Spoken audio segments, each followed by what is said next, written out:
علیکم۔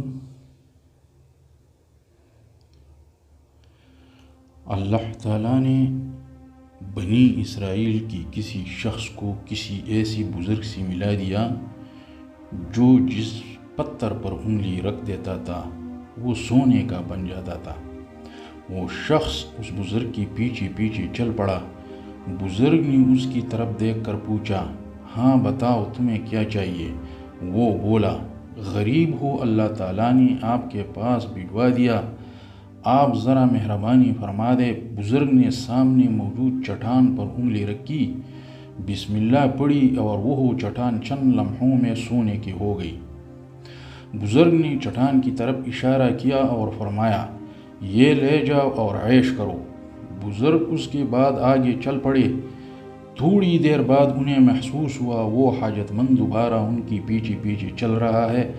بزرگ مڑ حیرت سے اس کی طرف دیکھا اور پھر پوچھا، تمہیں اب کیا چاہیے؟ حاجت مند آہستہ سی آواز میں بولا، اگر تھوڑی سی مزید مہربانی ہو جاتی تو۔ اللہ کے اس برگزیدہ شخص نے 3-4 چٹانوں کی انگلی سے چھو دیا، وہ سارے سونے کے بن گئی۔ بزرگ نے وہ چٹانیں بھی اس کے حوالے کر دی اور آگے چل پڑے۔ وہ ابھی زیادہ دور نہیں گئے تھے کہ انہیں وہ حاجت مند ایک بار پھر اپنی طرف آتا ہوا محسوس ہوا۔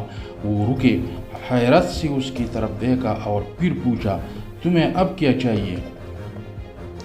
وہ شخص تھوڑا سا جھجکا اور بولا، حضور کیا مجھے آپ کی انگلی مل سکتی ہے؟ یہ چھوٹا سا واقعہ ہم انسانوں کے لامتناعی خواہشوں اور تا حد نظر پیلے لالچ کے ناتمام سلسلوں کو ظاہر کرتا ہے۔ ہم انسان جب لالچ کا شکار ہوتے ہیں تو ہم سونے چاندی کی چٹانیں پا کر بھی انگلی کی طرف حسرت سے دیکھتے رہتے ہیں۔ ہم مطمئن نہیں ہوتے۔ آپ اپنے دائیں بائیں دیکھیے، آپ کسی روز آئینے میں خود کو بھی دیکھ لیں، آپ کو اپنے اندر بھی ایک ایسا ہی شخص چھپا ہوا ملے گا اور آپ کو دائیں بائیں بھی یہی لوگ دکھائی دیں گے۔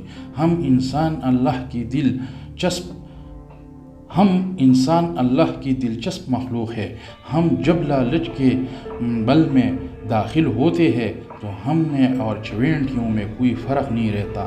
ہم پوری زندگی اپنے سائز سے بڑی چٹانیں کھینچتے رہتے ہیں اور کسی روز لالچ کی کسی چٹان کے نیچے دب کر مر جاتے ہیں۔ میں لاہور کے ایک خاندان کو جانتا ہوں۔ والد نے بھی انتہا محنت کی، کروڑوں روپے کمائے، انتقال ہو گیا۔ لواحقین میں ورثہ تقسیم ہو گیا۔ ایک بیٹے نے پہلے بہنوں اور والدہ کے حصہ پر قبضہ کیا، وہ پھر بھائیوں کی مال پر ہاتھ مارنے لگا۔ لڑائی ہوئی اور اس نے بھائیوں کو قتل کر دیا۔ پولیس کیس بنا، قتل ثابت ہو گیا اور وہ پھانسی لگ گیا۔ جائیداد کا بڑا حصہ مقدمے بازیوں میں ضائع ہو گیا۔ سارا خاندان رل گیا۔ وہ جائیداد آج بھی اللہ کی زمین پر عبرت کی نشانی بن کر پڑی ہے۔ میرے پاس اسلام آباد کے ایک ارب پتی تاجر آئے، پوری زندگی مال جمع کرنے میں صرف کر دی، دن دیکھا اور نہ رات۔ صبح فیکٹری جاتے تھے اور آدھی رات کو واپس آتے تھے۔ بچے کب پیدا ہوئے، کب بڑے ہوئے اور کب کالجوں اور یونیورسٹیوں سے نکلے، وہ نہیں جانتے تھے۔ بچوں کی شادیاں بھی بزنس پارٹنرشپ کی طرح گئے۔ آخر میں جب سونے کی چٹانیں گنتے گنتے تک گئے تو سر اٹھا کر دیکھا، پتہ چلا یہ پوری دنیا میں اکیلے ہیں۔ اولاد ہے لیکن یہ سر سے پاؤں تک اجنبی ہے۔ 7.5 ارب کی اس دنیا میں کوئی ایک بھی شخص ایسا نہیں جسے یہ دوست کہہ سکے۔ بیوی کو بھی دور ہوئے برسوں ہو چکے ہیں اور ان کی صحت بھی ان سے مکمل طور پر بچھڑ چکی تھی۔ وہ گھبرا کر میرے پاس آ گئے، مگر وہ دولت کی چٹان کو دھکیلتے دھکیلتے اتنی دور آ چکے تھے کہ اب قافلے سے ملاقات ناممکن تھی۔ میں نے ان سے عرض کیا، آپ کے پاس اب خیرات، فلاح، انسانیت اور خدمت کے سوا کوئی آپشن نہیں بچا۔ آپ اپنی آدھی دولت اللہ کی راہ میں خرچ کر دیں، آپ کو سکون مل جائے گا، ورنہ دوسری صورت میں یہ سفر رہے گا، خاک چاننے کے سوا کچھ ثابت نہیں ہوگا۔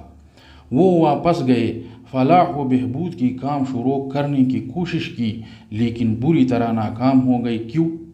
کیونکہ انہوں نے 40 برس کی پروفیشنل لائف میں پیسہ کمانے کے سوا کچھ نہیں سیکھا تھا۔ چنانچہ جب پیسہ ہاتھ سے نکلتا تھا تو ان کی دل پر ضرب پڑتی تھی۔ نتیجہ یہ نکلا ہارٹ اٹیک ہوا اور وہ دفتر میں اپنی کرسی پر بیٹھے بیٹھے انتقال کر گئے۔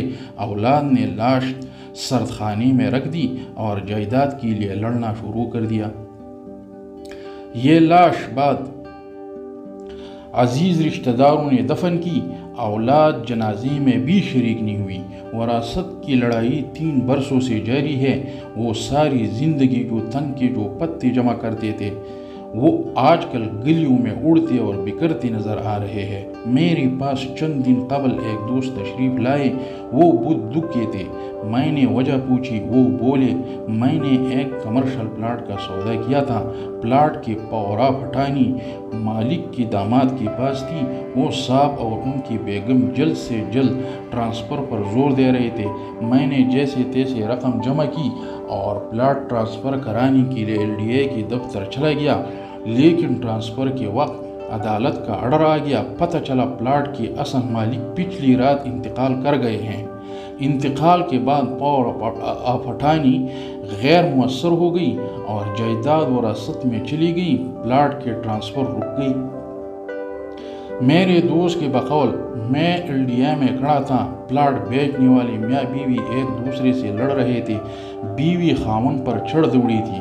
اس کا کہنا تھا، میں تمہیں کتنے دنوں سے کہہ رہی ہوں پلاٹ ٹرانسفر کر دو، ابا کی طبیعت ٹھیک نہیں، یہ زیادہ دن نہیں نکال سکیں گے، مگر تمہارے کانوں پر جوں تک نہیں رہیں گی، اب تم مزے کر لو۔ خاوند میری طرف دیکھ دیکھ کر پریشان ہو رہا تھا اور میں سوچ رہا تھا یہ کیسی بیٹی ہے، اس کا والد کا انتقال ہو گیا لیکن یہ پلاٹ کو رو رہی ہے۔ میں نے کانوں کو ہاتھ لگایا اور میں واپس آ گیا۔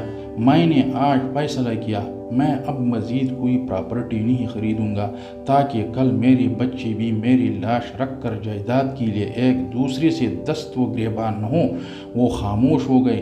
میں بھی سن کر دکھی ہو گیا۔ یہ چند واقعات ہیں، آپ بھی اگر دائیں بائیں دیکھیں گے تو آپ کو بھی ایسے سینکڑوں ہزاروں واقعات یاد آ جائیں گے۔ آپ کی زندگی میں بھی ایسے بے شمار لوگ ہوں گے جو پوری زندگی چٹانوں کو سونا بنانے والی انگلیاں تلاش کرتے رہے، جو سونا اور چاندی اکٹھا کرتے رہے اور آخر میں اولاد کے ہاتھوں ذلیل ہو کر مر گئے۔ ان کی ساری زندگی خاک چاننے میں ضائع ہو گئی۔ آپ یاد رکھیے، دولت زندگی کے لیے ہوتی ہے، زندگی دولت کے لیے نہیں۔ ہم اگر اپنی کمائی کو انجوائے نہیں کر سکتے، ہم اگر دولت جمع کرتے کرتے شام کے وقت بھی گھر نہیں آ پاتے، اپنے بچوں کے ساتھ دوڑ بھاگ نہیں سکتے، قے نہیں لگا پاتے، ہمارے پاس اگر کتابیں پڑھنے، فلمیں دیکھنے، دوپہروں میں دھوپ میں بیٹھنے اور گرمیوں کی راتوں میں کھلے آسمان تلے لیٹ کر تارے گننے کا وقت نہیں ہوتا، تو پھر یہ زندگی ہمارے لیے نعمت، ہمارے لیے انعام نہیں ہے۔ ہم پھر زندگی کے نام پر قید بامشقت بھگت رہے ہیں اور وقت کے جیلر نے ہمیں نوٹ گننے اور سونا تولنے کی ذمہ داری سونپ رکھی ہے۔ ہم پھر مشین کے علاوہ کچھ نہیں ہیں۔ ہم پھر کیڑے ہیں، وہ کیڑے جو آٹا دانے جمع کرتے ہیں اور پرندوں کے لیے چھوڑ کر واپس چلے جاتے ہیں۔ آپ یہ بھی یاد رکھیے، دولت وہ ہوتی ہے جو آپ کو خوشی دے، جو آپ کی دکھ اور آپ کی تکلیفیں کم کرے۔ وہ دولت نہیں ہوتی جو آپ کے لیے تکلیف بن جائے، جو آپ کی دکھ بڑھا دے اور آپ کی ساری زندگی جسے بچانے جسے چھپانے میں کٹ جائے۔ پھر آپ اور اس فاختہ میں کوئی فرق نہیں ہوتا جو کوئی کے انڈوں پر بیٹھ کر ان سے فاختہ نکلنے کا انتظار کرتی رہتی ہے۔ پھر آپ میں اور اس شخص میں بھی کوئی فرق نہیں ہوتا جو کہ کر پر انگور کی بیل چڑھا کر صاف ستھرے انگور توڑنے کی کوشش کرتا رہتا ہے۔ یہ یاد رکھیے، زندگی ایک انعام، ایک نعمت ہے۔ دنیا کا ایک اوسط مرد 7.5 ارب بچے پیدا کر سکتا ہے، لیکن قدرت ان 7.5 ارب بچوں میں سے صرف 3-4 کو اپنی سورج کے نیچے آنکھ کھولنے کی اجازت دیتی ہے۔ باقی بھی پیدا ہو سکتے ہیں، یہ بھی بڑے بڑے جینس ہو سکتے ہیں، مگر اللہ انہیں ٹھہرنے اور پیدا ہونے کی اجازت نہیں دیتا، لہٰذا وہ زندگی کی نعمت سے محروم رہتے ہیں۔ اللہ ہمیں پیدا کرنے کے بعد ہم پر مزید مہربانی فرما کر ہمیں رزق لیکن ہم کتنے احمق، کتنے نالائق نکلتے ہیں۔ ہم اللہ کی اس نعمت کو دولت جمع کرنے میں ضائع کر دیتے ہیں۔ ہم پوری زندگی وہ انگلیاں تلاش کرتے رہتے ہیں جو چٹانوں کو چھو کر انہیں سونا بنا سکتی ہیں۔ ہم سے بڑا بے وقوف، ہم سے بڑا نالائق کون ہے؟ ہم سے بڑا خسارے کا سوداگر کون ہے؟